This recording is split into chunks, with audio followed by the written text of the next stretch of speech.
C'est un grand plaisir de vous voir le mercredi soir, pour la Kavod Hashem. J'ai pensé, Bezrat Hashem, traiter un sujet qui est très important, parce qu'on voit que c'est le sujet avec lequel Yaakov a affaire, donc Bezrat Hashem, on va comprendre de quoi il s'agit. Vous savez que Parashat Hashavua, Parashat Vaïtse, Yaakov fuit son frère après 64 ans de tranquillité, 64 ans où Yaakov il était en train d'étudier la Torah, il était tranquille, il était dans sa yeshiva, il était dans le Beth Midrash en train d'étudier. Et bien qu'est-ce qui va se passer? Yaakov va prendre les brachot à son frère Esav, Parashat la semaine dernière, et là va commencer le problème. Il va devoir fuir la maison de son père et de sa mère, de Rivka et Rachel, et partir pour Haran, chez Lavan, pour aller chercher un chidour. Rachel, normalement, dans le principe, c'était Rachel.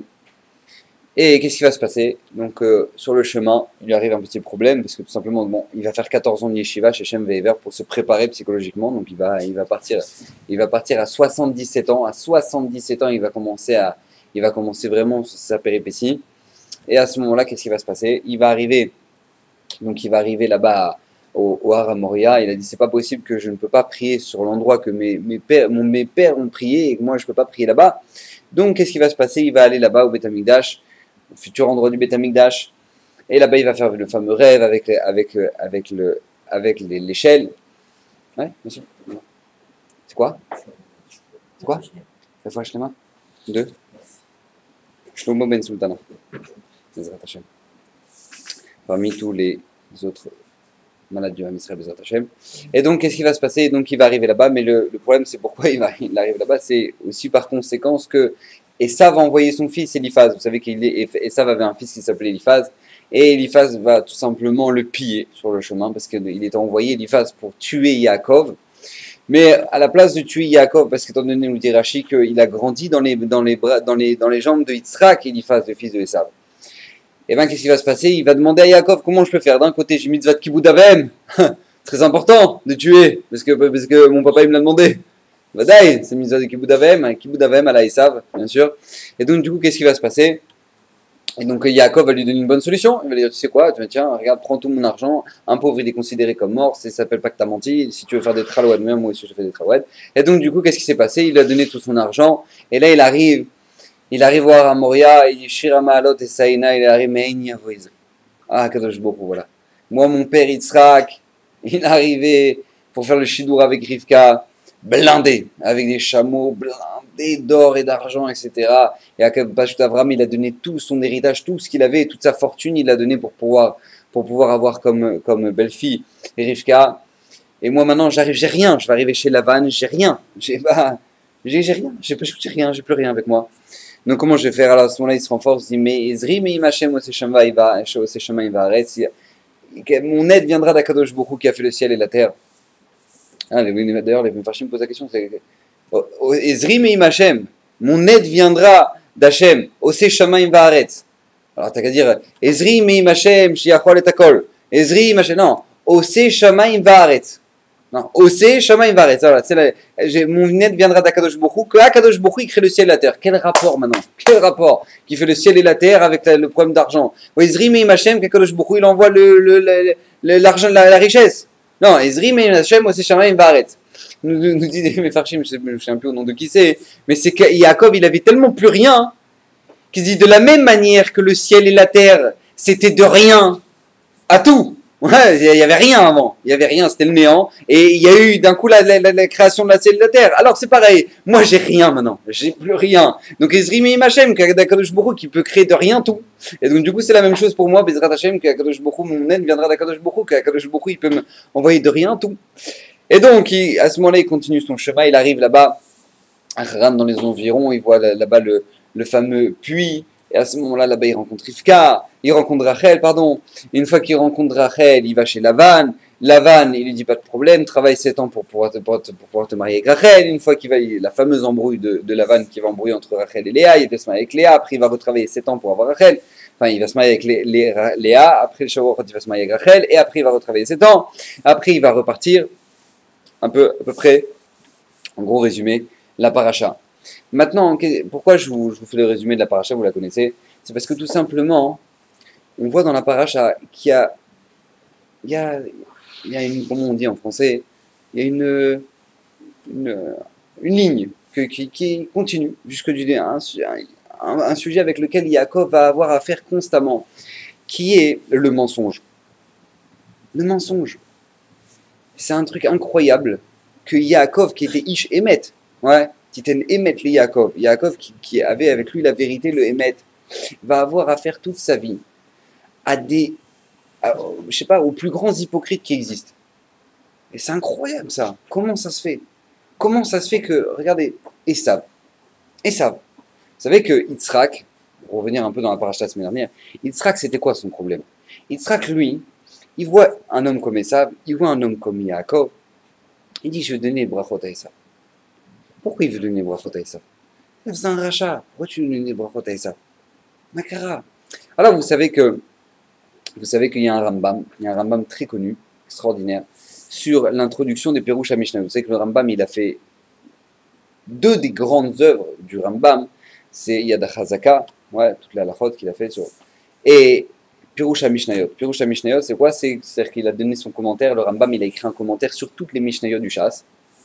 Et dans l'introduction de Pirush HaMishnayot, il explique, il pose des questions, pourquoi la terre a été créée, pourquoi le monde a été créé pour l'homme, etc. Et l'homme, il a été créé pour servir à Kadosh Baruch Hu, etc.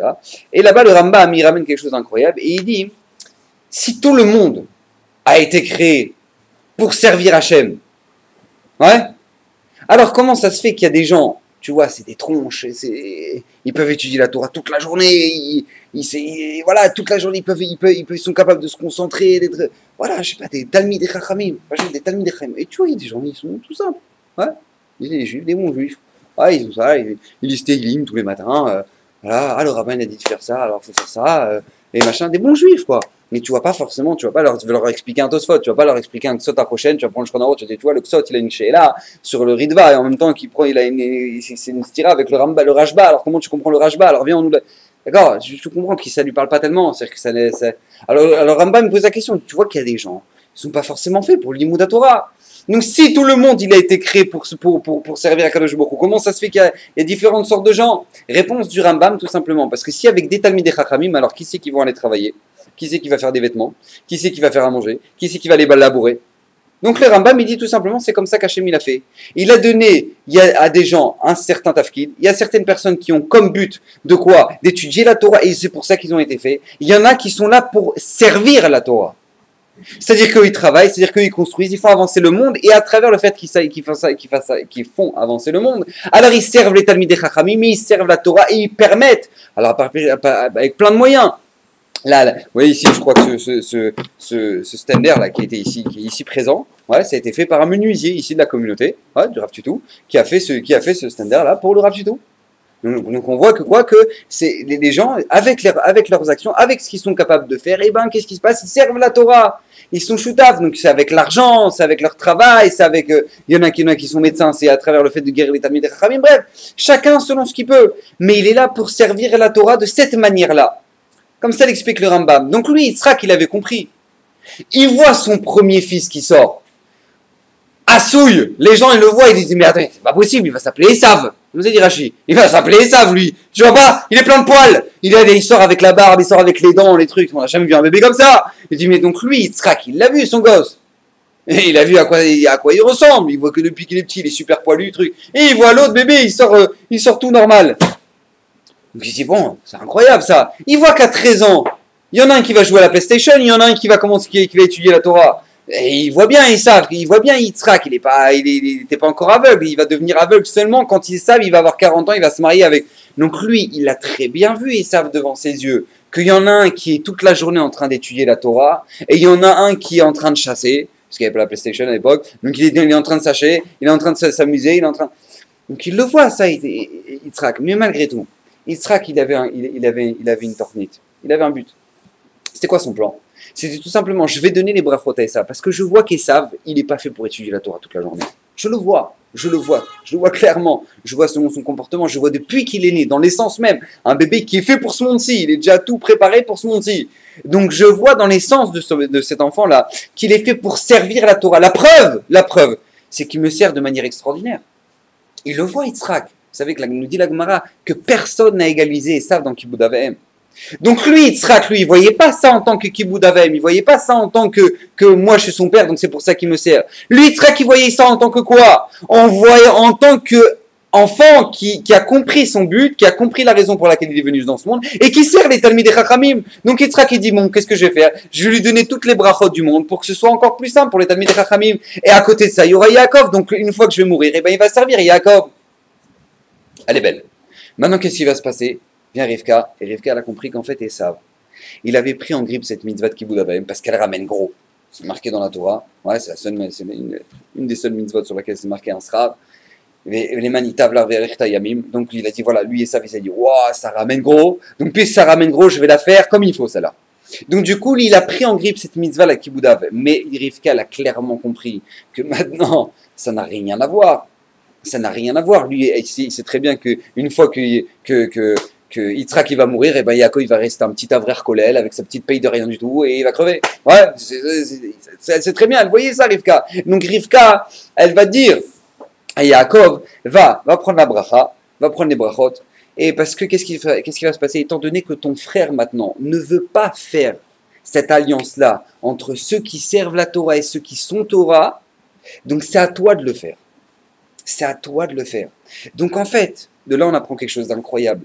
C'est que lui, Yaakov, quand il va faire cette action-là de venir chercher les brachot, on dit mais c'est un menteur. Comment c'est Ish Emet? Yaakov, c'est lui qui est homme de vérité. Mais c'est pas qu'il est menteur, au contraire, il fait ce qu'il faut. Maintenant, il n'a plus le choix. Puisque son frère, il a décidé de ne pas faire le tafkid, il est décidé de ne pas prendre son rôle en main.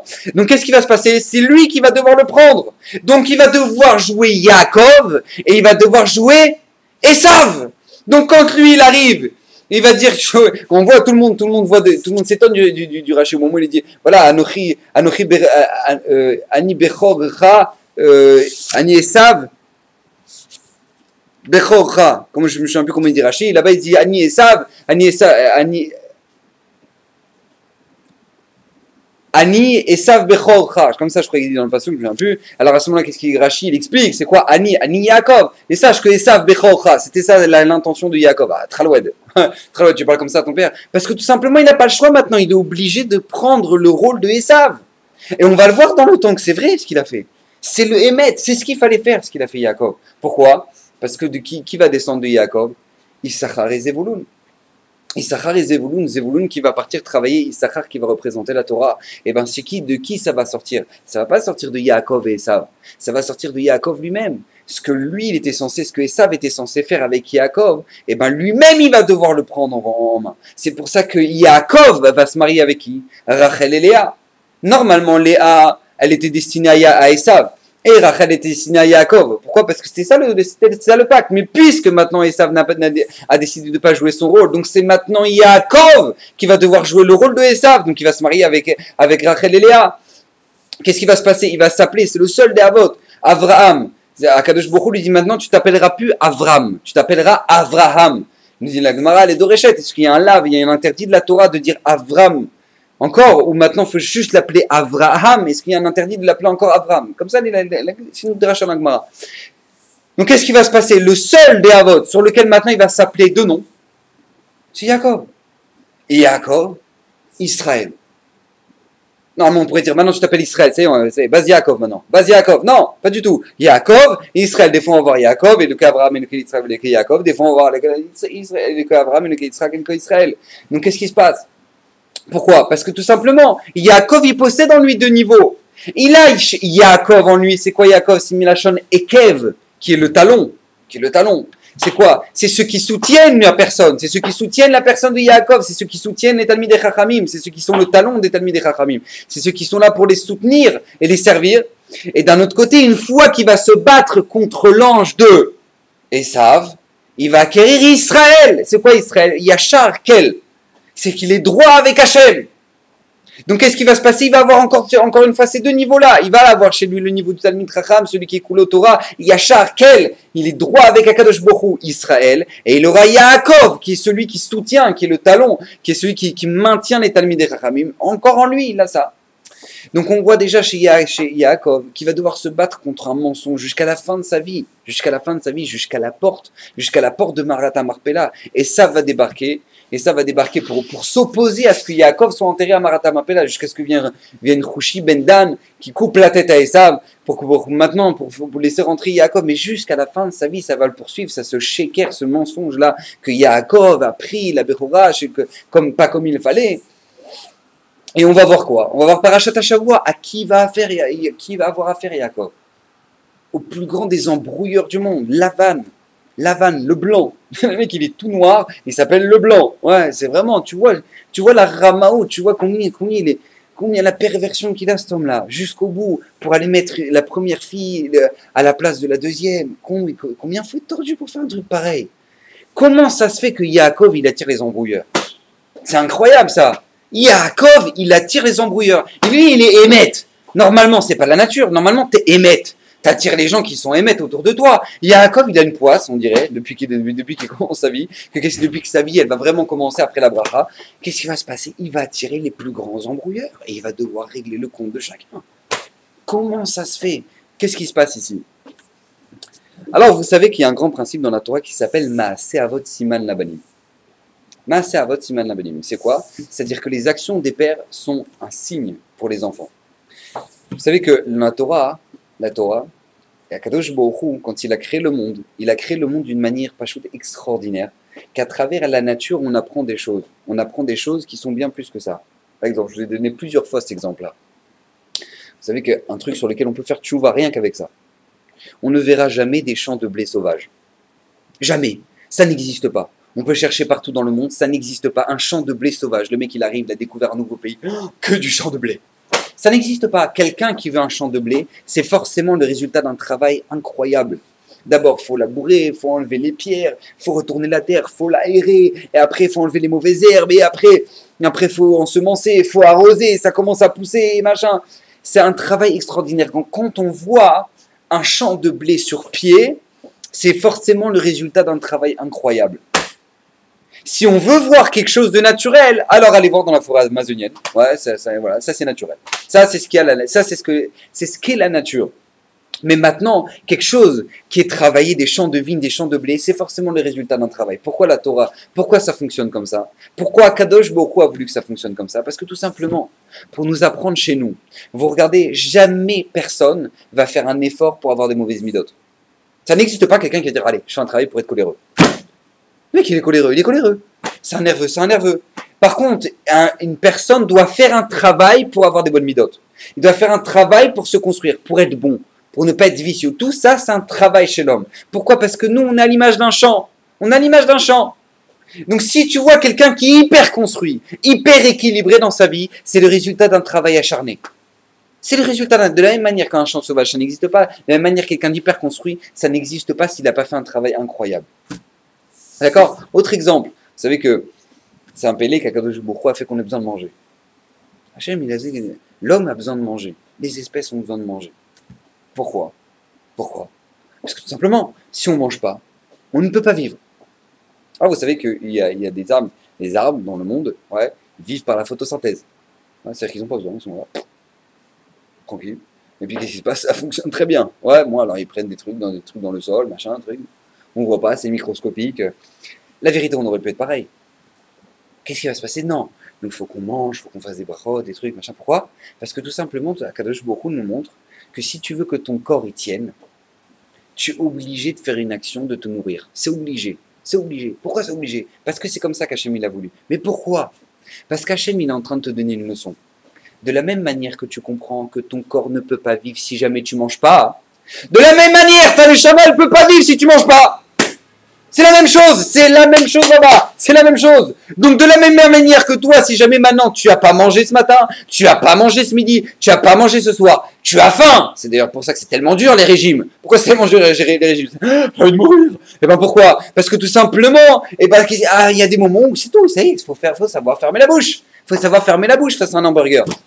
Pourquoi? Parce que le corps il demande, le corps il a envie, le corps il a faim. Alors de la même manière que tu comprends qu'un corps qui n'a pas mangé, c'est un corps qui a faim, de la même manière tu comprends qu'une neshama qui n'a pas étudié, c'est une neshama qui a faim. Zéro.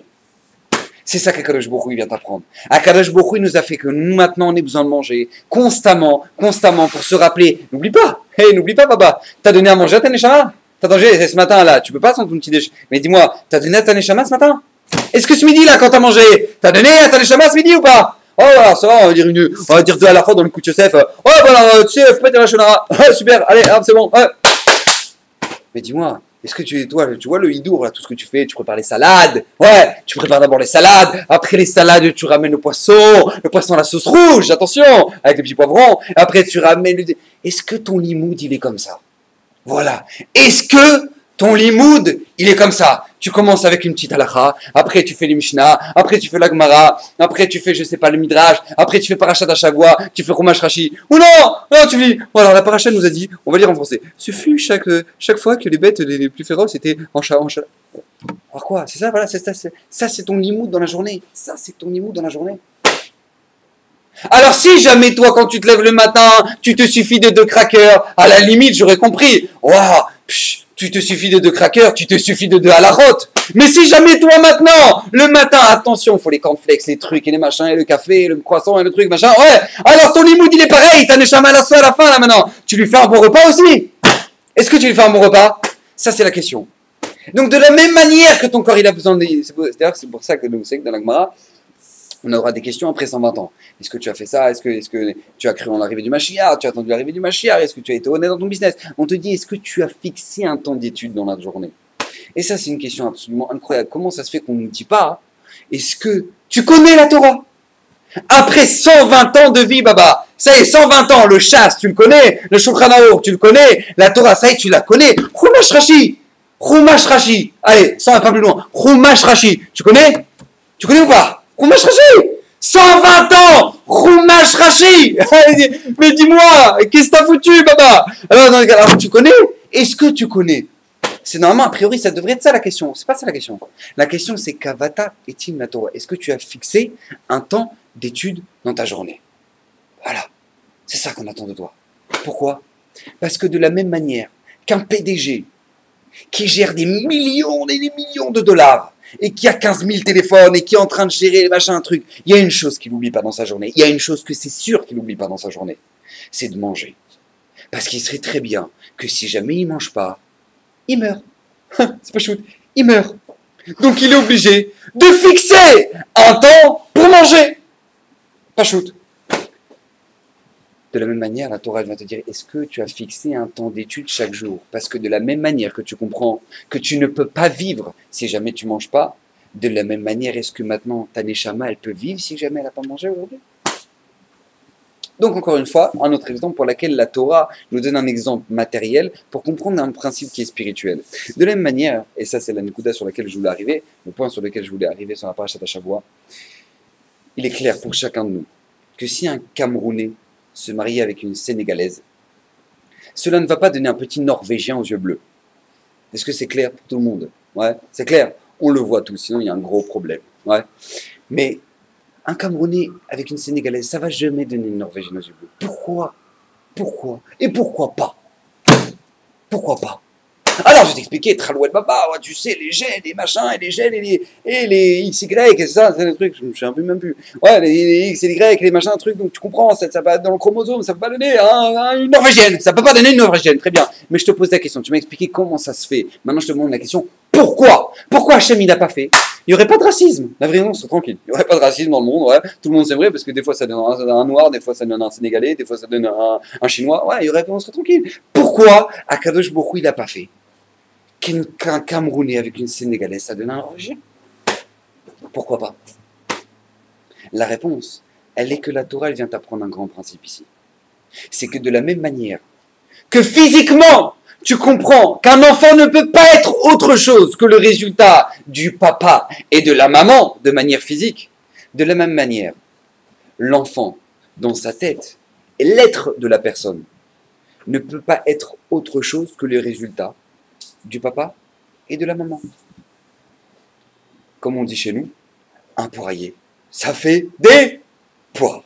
Ouais, un pommier, ça fait des pommes. Alors comment ça se fait qu'un pommier, ça fait des poires? Ben, ça n'existe pas. Ce n'est pas possible. Ça n'est pas possible.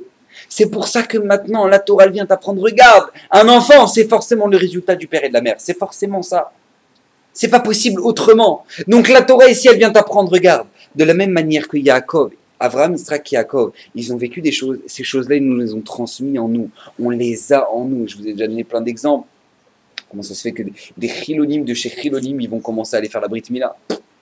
Chez la Gdola. Ouais, quel rapport maintenant? La Brit Mila, c'est marqué dans la Torah. Pourquoi ils le font? Ils font ni Shabbat, ni Kashrut, ni Tarat HaMishpacha, mais ils vont faire la Brit Mila. Incroyable, parce qu'Abraham, il a fait la Brit Mila. Ils vont tout lâcher en France, ils vont tout lâcher aux États-Unis, ils vont venir en Eretz Israël, ils vont se galérer, ils vont vendre des petits pains maintenant, alors qu'ils avaient leur situation là-bas. Pourquoi? Parce que tout simplement, Abraham, il est venu. Tu leur demandes pourquoi? Ils ne savent pas. Mais ils ont lui. Parce qu'Abraham, il a rentré ça dans les gènes du Ham Israël. Et Yaakov Avinu, il est en train de nous préparer ici, contre toute cette lutte-là qu'il aura contre Esav et Lavan. Il est en train de nous préparer tout simplement à la génération dans laquelle on vit. Toutes les générations, pas seulement laquelle on vit, mais toutes les générations qu'on a traversées, où les idéologies étaient des idéologies de mensonges. De mensonges. Et face à ça, Yaakov était en train de nous préparer en nous à tout le temps prôner la vérité. Vous savez qu'Avraham Avinu, il s'appelait Avraham à Ivry. Le monde lui dit pourquoi Avraham à Ivry. Il me dit, il me donne des explications, parce que tout le monde était Me'ever à Rishon, Veoya Me'ever à Sheni. Tout le monde allait dans un sens, et lui, il allait dans l'autre sens. Ça, c'était Avraham Avinu. Vous savez, les poissons, l'homme Israël est comparé aux poissons. Pourquoi? Parce que tout simplement, les poissons, si vous voulez savoir si le poisson est en bonne santé, vous allumez le moteur de la pompe, ouais, dans l'aquarium. Si le poisson il commence à aller contre le courant, ça veut dire qu'il est en bonne santé, ça veut dire qu'il vit. Ouais. Mais si jamais maintenant il se laisse aller par le courant, sachez que dans quelques heures, vous pouvez le chercher avec la petite pince, ouais, et le jeter aux toilettes, parce que il va mourir. Parce que qu'est-ce qui se passe? Il ne se bat pas contre le courant. Un poisson qui vit, c'est un poisson qui va contre le courant. Le Ham Israël, c'est la même chose. On va à contre-courant tout le temps. Tout le temps. Et c'est ça que Yaakov était là pour nous préparer. Yaakov était là pour nous préparer à des générations où maintenant tout le monde va dans un sens. Et nous, encore une fois, on doit aller à contre-courant. Tout le monde fait du sheker. Tout le monde ment. Tout le monde est vicieux. Nous, on doit être émette. Émette. Regardez. Regardez. Rabotaille. Ouvrez les yeux, je vous en supplie. Je voyais l'autre jour, j'étais en voiture. Je voyais l'autre jour une grande pancarte. 15 mètres sur, je sais pas moi, c'est un truc énorme. À côté de Tel Aviv, à côté de Ramat Gan là-bas. Club Med. Club Med. C'était quoi la pub? Tu voyais un papa en train de courir avec la maman de l'autre côté et les deux petits enfants au milieu. Genre dans la montagne, genre dans la petite prairie. Comme ça. Club Med. Épanouissez-vous. Je sais plus c'était quoi c'était le truc. Maintenant. On se dit, oh, trop bien les vacances, oh, trop bien le Club Med, les vacances, le papa, la maman. Incroyable. Je reçois un coup de téléphone dans la même semaine où je vois la pancarte. Oui, Ra, je vous appelle parce qu'en fait, voilà, cet été, je suis parti au Club Med avec mon mari, avec mes enfants, et en fait, je me suis rendu compte que mon mari m'a trompé au Club Med. Et en fait, j'ai compris que le pchat de la pancarte le Club Med, c'est qu'en fait, le papa, c'est le papa de l'autre. C'est le papa d'une autre. Mais il court avec la maman de l'autre. Parce que c'est ça. Parce que nous, on essaie de te faire vivre une espèce de vérité comme ça, qui est que voilà, c'est beau, vas-y, épanouis-toi, vas-y, c'est les vacances, c'est les machins. Et tu reviens avec des catastrophes, pas chaud, des catastrophes. Oui, j'ai ouvert le portable de mon mari et j'ai vu des messages, voilà, mon chéri, qu'est-ce que tu fais? Tu m'as pas donné de nouvelles. Alors que c'était pas moi qui l'ai écrit. Hachem Ishmor, Hachem Ishmor. Alors pourquoi, d'où ça vient ça? Parce que la Torah, parce que le monde essaie de te faire vivre une espèce de sheker. Que voilà, tout est bien, tu peux faire cette vacances, tu peux t'épanouir. Mais c'est faux, c'est faux. C'est lié de Serra, ça. C'est lié de Serra. Tu vas partir, on te dit oui, depuis qu'on a les téléphones et les iPhones et les trucs, les Blackberry, ben voilà, on est en ultra communication, on communique avec tout le monde entier. Rabotaille, ça a pas shoot, ça a détruit la communication. Je vous le dis, ça a détruit. Vous savez combien de gens ont des problèmes de Shalom Bayit Rein parce que tu leur dis, et c'est l'iPhone, les trucs et tout machin, tu le rappelles, oui alors, ça fait combien de temps que vous n'avez pas parlé avec votre mari? Oh, ben, ça fait à peu près 6 mois. 6 mois dans une maison sans se parler. Vous imaginez un peu le truc de fou? 6 mois dans une maison sans se parler, mais comment c'est possible? T'as le iPhone, le BlackBerry, le truc machin, tu peux communiquer avec le monde entier. Tu peux être au courant de ce qui se passe au Japon dans 2 minutes. En 2 minutes, tu peux savoir ce qui s'est passé au Japon dans les moindres détails. Ce qui se passe dans ta maison, t'es même pas au courant. Vous imaginez un peu le truc de fou?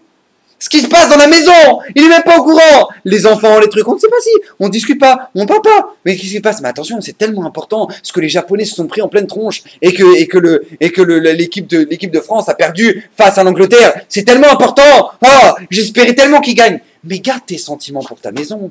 Qu'est-ce que tu es en train de faire là maintenant? Et il va regarder un film et dire c'est touchant. Oh, tu te rends compte, Roméo? Il a dit ça. Oh, c'est tellement... Et là, t'as Marlouf qui dit, chérie, t'as fait la vaisselle? Oh, maman, pourquoi tu me dis encore la vaisselle, machin, un truc? Mais comment ça se fait? On est devenu du marbre face aux sentiments qu'on est censé avoir dans notre vie. Et tous les sentiments, on les met où? Dans le shaker. Dans les films, dans les ambiances, dans les émissions, dans les soirées, dans les trucs comme ça. Là, voilà, là c'est la vraie joie, mais c'est du shaker. C'est du mensonge. Chasvé Shalom, ne tombe pas là-dedans. Et c'est là-dessus que Yaakov, il s'est battu. Il s'est battu contre cette immoralité-là. Il arrive, regardez, parachat la semaine dernière. Voilà, c'est marqué. Veissa et ena vayar et anashim, veita yeladim, vayomer mi elelach. Ouais, il demande, et ça, il regarde quand la paracha de la semaine prochaine, au moment où il va sortir de chez Lavan, il va venir avec tous les enfants et les femmes. Il dit, il voit les femmes et il voit les enfants. Donc il voit les femmes et il voit les enfants. Il dit, qui sont ceux-là pour toi? Vayomer yeladim asher chanan elokim et avdecha. Ça, ce sont les enfants que Akadosh Baruch Hu, il a donné par miséricorde, pour gratifier de ton serviteur, d'accord? Ça, j'ai pas compris. Lui, Esav, il a vu les femmes, il a vu les enfants. Et qu'est-ce qu'il répond, Yaakov? Il dit, voilà, ça, ce sont les enfants que... Pourquoi? Parce qu'ici, Yaakov, il est en train de donner du moussard à Esav. Esav, il voit les femmes, et il voit les enfants. Yaakov, il dit, mais tout ça, c'est la même chose. J'ai pas compris. Ça, c'est la vie, ça. Pourquoi tu te maries? Tu te maries pour avoir un projet, toi et ta femme, pour transmettre quelque chose à tes enfants, transmettre transmettre du bonheur, transmettre une vie, transmettre quelque chose que tu as toi-même et tu le transmets à tes enfants. Et ça veut dire non, pas du tout. Moi, j'ai une femme pour mon kiff et j'ai les enfants, j'ai je sais pas, j'ai les petits gosses, quoi. Vous savez comment ça se fait que maintenant, actuellement, même en Israël, c'est un enfant et un chien. Vous avez remarqué ça? C'est un enfant et un chien. Il y a le papa et la maman, un enfant et un chien. Un enfant, un perroquet, un enfant, je sais pas, il y a plein de choses, il y a plein de choix. Mais maintenant, en général, c'est un enfant et un chien. Pourquoi? Parce que tout simplement, comme j'ai un chien, parce que ça me fait kiffer, j'aime bien le petit chien, c'est sympathique dans la maison. Alors j'aime les enfants. Alors on va avoir un enfant. On va avoir un enfant pour avoir des petits-enfants. C'est sympa pour avoir des petits-enfants. C'est pour ça que tu as des enfants. C'est-à-dire que c'est pour toi que tu as des enfants. Mais c'est pas pour toi que tu as des enfants, Chasvé Shalom. C'est pas pour toi. C'est pour lui. C'est pour l'enfant que tu as des enfants. Parce que tu as envie de lui transmettre, tu as envie de lui ramener du bonheur, tu as envie de lui donner. C'est pour l'enfant que tu as des enfants, c'est pas pour toi. Et tu dis, oui, moi je me vois bien avec un garçon et une fille. C'est sympa, un garçon et une fille, voilà, qu'est-ce que t'en penses? Oui, alors... Mais la discussion elle est fatigante. Comme il arrive, il lui dit à Esav, mais comprends, regarde clair. Il n'y a pas la femme pour le kiff et les enfants pour le kiff. Il n'y a pas. Tout ça, c'est un seul et même but. C'est quoi? C'est construire. Et ça, c'est tellement important d'avoir les valeurs claires devant nos yeux. Vous savez que Yaakov, il va être Pachout un multimilliardaire. Il va sortir de chez Lavan, malgré que Lavan a essayé de l'embrouiller, etc. Je me souviens un peu, le Midrash chez Ramen qui va sortir de chez Lavan, il aura plus de 60 000 chiens, je crois. 60 000 chiens pour garder les troupeaux. Vous imaginez un peu? C'est Bill Gates, quoi. En gros, Yaakov, c'est Bill Gates. Maintenant, Yaakov, Akadosh Baruch Hu, il a fait de Yaakov un multimilliardaire. Après toutes les embrouilles qu'il a eues chez Lavan, il est devenu multimilliardaire. Qu'est-ce que Yaakov, il fait de son argent? Il va prendre son argent, il va rassembler une belle petite colline comme ça, d'or, des pièces d'or. Et qu'est-ce qu'il va dire? Il va dire à Yaakov, ça te dit, Marata Marpella, que tu me vends ta place à Marata Marpella et que moi je puisse l'acheter? Ça, c'est un tzaddik. Ça veut dire quoi? Ça veut dire qu'il a compris que tout ce qu'il a dans sa vie, ça a un seul but, Torah et mitzvot. Torah et mitzvot. Maintenant, on te dit, tu sais quoi, quand tu grandis, c'est important, il faut que tu aies une carrière, il faut que tu aies un métier, il faut que tu aies un truc, il faut que tu aies un statut. Pareil, homme, femme, c'est auto d'abord. Les femmes, c'est devenu des hommes. Maintenant, c'est devenu des hommes, c'est la même chose. Homme, femme, c'est devenu. Il faut l'égalité, c'est la même chose, machin, truc. Super, on a détruit toute la maison, on a tout déchiré. Bon, c'est pas grave. Au passage, c'est important que la femme, elle ramène de l'argent. Donc, du coup, qu'est-ce qui se passe? L'homme, c'est devenu la femme, c'est tout est les mêmes choses. Yaakov est en train de dire, regarde, moi, si j'ai de l'argent, c'est pas parce que ça m'intéresse de faire du business et mettre à la bourse et ça va augmenter de 2% et demain ça va être donc sur 2 millions, ça va faire. Et il s'en fout, ça dit Yaakov. Yaakov, il n'en a rien à faire de ça. Yaakov, il a un seul but. Si tout cet argent-là, ça me permet d'acheter un studio de 1 mètre sur 2 à Marata Marpella, ça valait la peine. Ça valait la peine. C'est tout ce que je voulais. C'est tout ce que je voulais. Vous imaginez un peu ce que c'est que Yaakov, la tête de Yaakov. C'est que je ne sais pas si vous connaissez l'histoire avec l'Or HaChaim. L'Or HaChaim Akadosh, bon, elle est connue, hein, je ne sais pas si elle est marocaine, mais l'Or HaChaim Akadosh, c'était un très grand orfèvre. Il travaillait l'or de manière extraordinaire. À une fois, il a une demande du roi du Maroc. Le roi du Maroc, il lui a demandé de faire un bijou.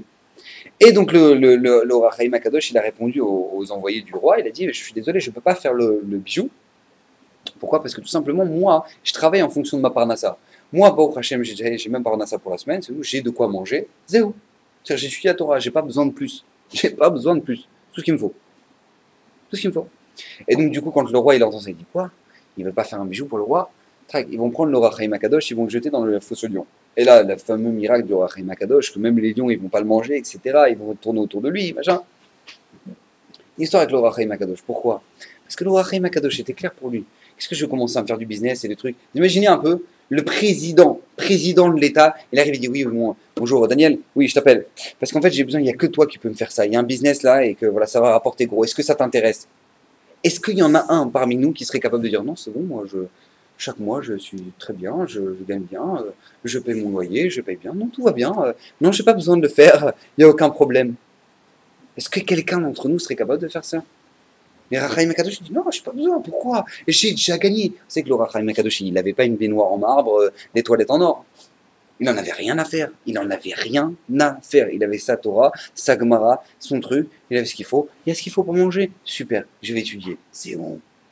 Yaakov, qu'est-ce qu'il demande? Parachat à chaque fois, Yaakov, qu'est-ce qu'il demande? Lechem lechol ou began lilbosh. Je demande du pain pour manger et un habit pour s'habiller. Ah, c'est tout ce que je demande. Alors tu dis non, mais attends, il y a l'habit. Ouais, il y a l'habit. Attends, mais il faut quand même qu'il soit en lin. L'habit, si j'en ai qu'un, au moins qu'ils sont en lin. Et après, qu'est-ce qui se passe? Au moins des baskets, des chaussures, un truc, quelque chose, non? Qu'est-ce qui se passe? Et du pain, j'ai du pain et du boursin. T'as pas le boursin? Il y a dit, non, j'ai pas besoin, ça y est, j'ai pas besoin de ça, moi. Je commence à casser l'histoire avec le Chagatarié. Le Chagatarié, c'était un pachout, un gaon. Un gaon, Natsu, Chagatarié. C'était une trochma. Mais c'était un clochard total. Il était pauvre, il était très très pauvre. Et un jour, il était quand même il est devenu connu, parce que vous savez qu'avant, il n'y avait pas Facebook. Au Hachem. Il n'y avait pas Facebook. Et donc, du coup, les gens, ils connaissaient le nom Chagatarié. Mais ils ne savaient pas. On disait, ouais, le Chafetz Chaim, tu connais le Chafetz Chaim? Oui. Mais tu pouvais l'avoir dans ta bête à Knesset, tu ne savais même pas qu'il était là. Personne ne voyait des photos. Tu n'avais pas de photos de l'autre, machin, truc. Donc, lui, le Chagatarié, il était hyper connu pour ses sfarim. Mais il voyageait de communauté en communauté, machin. C'était comme un. Voilà, il était très pauvre. Et qu'est-ce qui se passe? Personne ne connaissait. Jusqu'au jour où il est devenu le Chagatarié, il est devenu connu. Et quand il est devenu connu, les gens de la communauté, ils ont commencé à dire, je ne sais plus de quelle communauté, il était de Metz, je crois. Je ne sais plus. En tout cas, quand il a commencé à devenir connu, Chagatarié, et puis il était dans un taudis, il avait un habit, c'était un truc tout. Alors ils sont venus lui dire, Vodara, vous ne voulez pas qu'on vous achète une nouvelle veste? Si je t'expliquais. Si j'achète une nouvelle veste, ouais. Alors le pantalon, il va pas avec. Ouais, donc il faut changer le pantalon. Et si je change le pantalon, la veste, la chemise, ça va pas avec. Ouais, donc il faut changer la chemise. Si jamais la chemise, le pantalon, tout va bien, mais mes chaussures qui commencent à parler, ouais, ça va pas. Donc qu'est-ce qui se passe? Il faut changer les chaussures. Et si jamais moi maintenant j'arrive avec le nouveau chapeau, le truc, la veste, j'arrive dans une maison où maintenant la chaise, la table, elle est comme ça. Ouais, donc il faut changer la table. Et après moi, je commence à mettre mon costard sur un clou. Il faut changer le truc. Et après, c'est pas possible, le costard, la table, elle est bien, le canapé, il est pas bien. Donc il faut changer le canapé. Tu vas ramener un canapé cuir, machin, truc, dans un truc sur le mur, il est pourri. Donc il faut refaire le mur. Donc en gros, ça y est, je m'arrête là. Ça va, je suis très bien, je vis ma vie, je suis très content. Ça y est, pas commencer à me casser la tête, je suis très content. C'est Chagatarié. Pourquoi? Parce que ça y est. C'est quoi tout ce shaker là de courir, de courir, de courir? Vous savez qu'on a une société où maintenant, parce qu'on a fait de nous des drogués. On a fait de nous des drogués. On est dépendants. J'ai vu là, il y a le dernier iPhone, là, le 6, je sais pas quoi, très loin, ouais, non, pas un truc comme ça. Le 6, non, le 6. 6. iPhone 6. Déjà, donc celui qui avait celui d'avant, ouais, il y a 6 mois, il est hyper angoissé. Parce que lui, il se dit, attends, c'est pas possible. Il y a le 6 qui est sorti. Et moi, je l'ai pas. Moi, j'ai que le 5 truc. Mais c'est, et tu te demandes, les gens, j'arrive à reciter, je te dis, mais c'est quoi la différence entre le 5 et le 6? C'est le même. Non. Non, tu rigoles quoi? C'est deux la motte. C'est deux mondes. C'est deux mondes. Le 5, mais c'est deux mondes. C'est pas possible. Mais comment on peut devenir comme ça? Comment on peut devenir comme ça, à Botaille? C'est deux mondes. Pour toi, c'est deux mondes. C'est un téléphone, maman. C'est un téléphone. Non, tu te rends pas compte, c'est deux mondes. C'est... T'as pas idée. C'est... Mais t'es un extraterrestre, à la limite. Tu vois, tu deviens... T'es un fou, toi. Faut t'engager. Pas possible. Tu vois pas la différence entre l'iPhone 6 et le truc. C'est pas possible. Mais comment on peut devenir drogué comme ça? Mais comment on est tombé là? Comment on est tombé là? C'est vrai, nos grands-parents, ils parlaient comme ça, ils avaient le téléphone, il fallait tourner le truc. Ah, ça, il était très content. Il parlait, ça va, et toi, ça va, ouais, super, tout bien. C'était essentiel, c'était bien, c'était court, ça valait la peine. Non, maintenant, il faut l'iPhone 6 pour que maintenant, tu vois les informations tellement importantes de ce que Sarkozy et Obama, ils ont dit. Ouais, non, le nouveau, là, comment il s'appelle? Ouais, là, hein? Ouais, de ce que Hollande il a dit. C'est tellement important, Hollande, ce qu'il a dit. C'est tellement rachou. Il faut que ça se télécharge plus vite. C'est ça, là, en fait, le rayon. C'est qu'il faut que ça se télécharge plus vite. Parce que, qu'est-ce qui se passe? Avant, je l'avais en 2 minutes, le discours de Hollande. Maintenant, je l'ai en 1 minute 30. Parce que c'est l'iPhone 6. Elle est belle, non? Ça valait la peine. Merci beaucoup. Merci beaucoup. Mais ils sont en train de se foutre de nous. Pas chou, je sais pas si vous savez, mais là-bas aux États-Unis, ils ont déjà fait le iPhone 7. Ouais, ils l'ont déjà. Mais ils se disent, ah, allez les pigeons, achetez les pigeons, allez voler.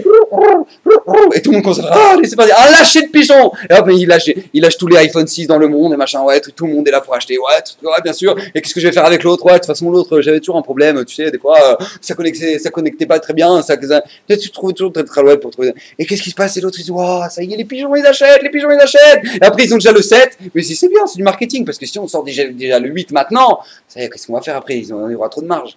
Vous imaginez? Et les gens, ils savent qu'ils se font pigeonner. Ils le savent. Mais ils sont d'accord. Et ils sont contents. C'est pas, on peut pas. Yaakov, il est venu. Ish Emet. Yaakov, il s'est battu toute sa vie contre ce shaker-là. Contre ce shaker. Toute sa vie, il était là contre lutter. Il s'est amassé à votre la banim. Yaakov, il s'est battu. Nous aussi, on doit se battre contre ce shaker. L'homme Israël a toujours été le peuple qui allait à contresens. Toujours, ça n'existe pas que nous on tombe dans cette espèce de vice là qui est une catastrophe. Alors comment il a fait Yaakov? Comment Yaakov il a fait? Nous dit Israël qu'il a quitté sa maison à 64 ans. Il a quitté la maison de Yitzhak et de Rivka à 64 ans. Il est arrivé à Haran à 73 ans. 14 ans de route. Nous, à 14 ans de route, tu peux aller jusqu'en Australie là, à 14 ans. 14 ans de route, tu sais, tu peux aller en Australie. Prends ton sac à dos, va en Australie. Non, c'est à Haran. Où est-ce qu'il était pendant 14 ans? Disparition de la carte. On ne sait pas où est-ce qu'il est. Il nous dit Rashi. Il n'y a pas Rashi la semaine dernière. Shem Ve'ever. Il est parti à la Yeshiva. 14 ans. Il avait 64 ans. C'était Yaakov Avinu. Donc c'est-à-dire que ça fait déjà 64 ans qu'il étudie. Ouais, limite, ça va quoi. C'est pas une année de Yeshiva qu'il a fait. Ouais, c'est pas un séminaire à Arachim qu'il a fait. Ça fait 64 ans de Yaakov Avinu avec Yitzhak. Non, qu'est-ce qui se passe? Je vais chez Lavan, je vais avoir à faire des fous. Qu'est-ce qui va se passer? Il me faut 14 ans de Yeshiva. À quel écart c'est marqué quoi? C'est marqué il a dormi là-bas. Nous dit Razal, c'est quoi il a dormi là-bas? Ça fait 14 ans qu'il dort pas. 14 ans qu'à l'Yeshiva, il s'accroupissait comme ça sur son stander, il posait la tête, et dès qu'il est réveillé, il étudiait la Torah. 14 ans de Yaakov Avinu dans un mal à Torah Nora. Il étudie la Torah de manière incroyable, il se déchirait, il dormait pas, il a pas dormi par terre. Et là maintenant, après 14 ans, il va dormir. Maintenant il dort. Vous imaginez un peu ce que ça veut dire? Yaakov Avinu, vous savez que son père Yitzhak, au moment où il sort maintenant de la Kedat Yitzhak, c'est marqué que Yaakov, Abraham, il est revenu là où il habitait. Et lui, Yitzhak demande le Midrash, où il est Yitzhak après la Kedah? Nous dit le Midrash, il est parti à l'Yeshiva. Il est parti à l'Yeshiva. Vous imaginez un peu? Il serait Kavilou. Tu pourrais te dire, mais ça y est, il est arrivé au top du top. Tu n'as pas plus top de top que maintenant le mec, il s'est pris, il est devenu un korban. Ça y est, maintenant, il peut faire sa retraite. Il est arrivé au top de la Vodat Hashem. Réponse, mais putain, quoi, t'es arrivé au top? Pas du tout. Tu descends du Misbar, tu vas à l'Yeshiva.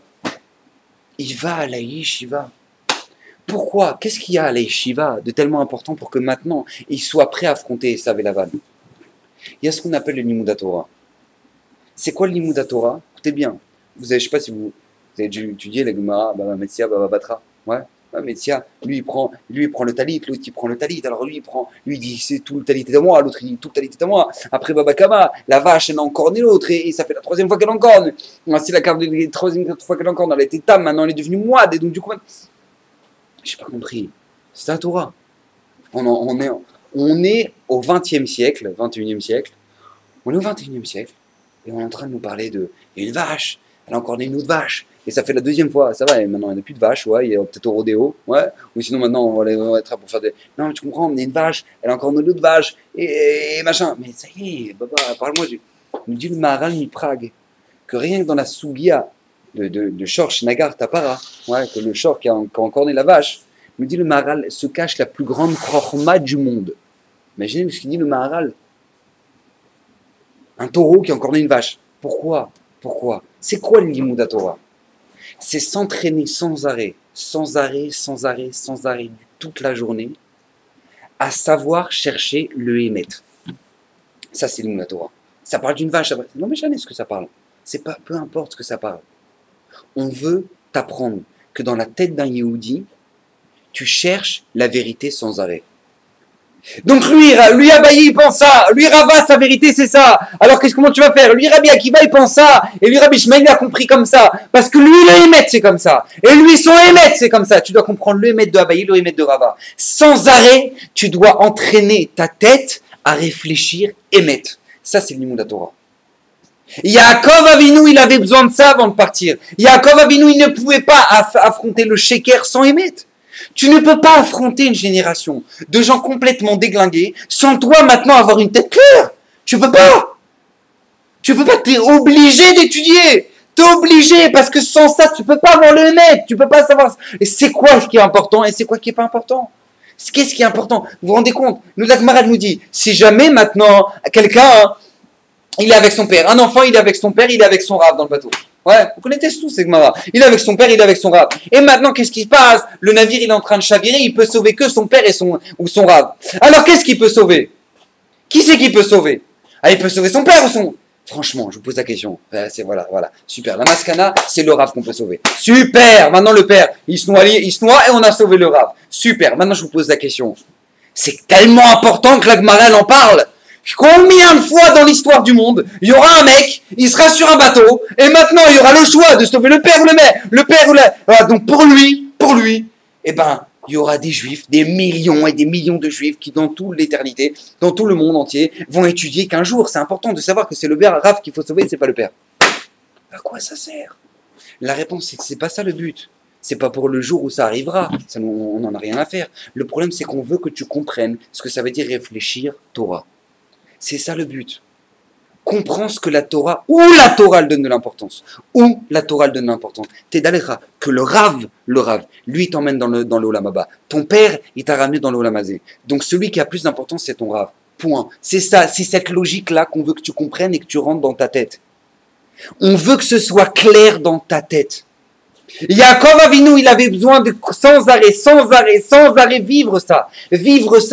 Où est le Hémet pour affronter des générations de gens tordus.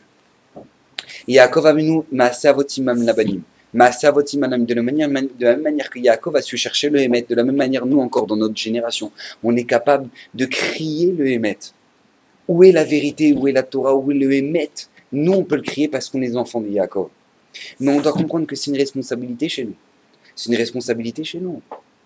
C'est pas un père qui fume 3 joints par soir, ouais, qui aura des enfants super équilibrés. Ça, c'est Maasavotimam Labanim, mais dans le mauvais sens. C'est que n'attends pas que tes enfants soient super équilibrés quand toi, t'es complètement tordu.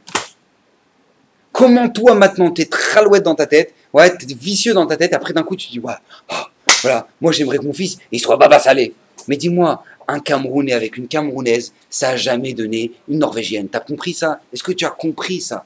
Tu comprends ça? Alors comment tu veux que si jamais toi maintenant, t'as pas de valeur, t'as pas de truc, tu mets même pas de l'importance dans la Torah, alors qu'est-ce que tu veux? Tu veux que ton enfant il soit baba salé? Ah oui, j'en ai attrapé mon fils, ou aller le chercher au poste, il a volé, machin, un truc. Ah, je n'ai pas compris. Tu plantes ce que tu récoltes ce que tu as planté. Alors il y a des exceptions. Ah, Inachinami, il y a des exceptions. Il y a des exceptions. On voit qu'il sera qu'il a eu et ça. C'est vraiment, il y a des exceptions. On ne base pas un principe sur des exceptions. Sachez, jamais. Jamais on base un principe sur une règle sur des exceptions. Jamais. La règle, ça racole, c'est que les enfants, ils suivent le derrière des parents. C'est tout. C'est comme ça. C'est à votre iman labanim. Donc, Bezrat Hashem, Irason, qu'on puisse faire ce qu'il faut, que le Jbouk nous aide. On a une grande siata d'Ishmaïa. Que Bezrat Hashem le Mashiach puisse venir Bekarov.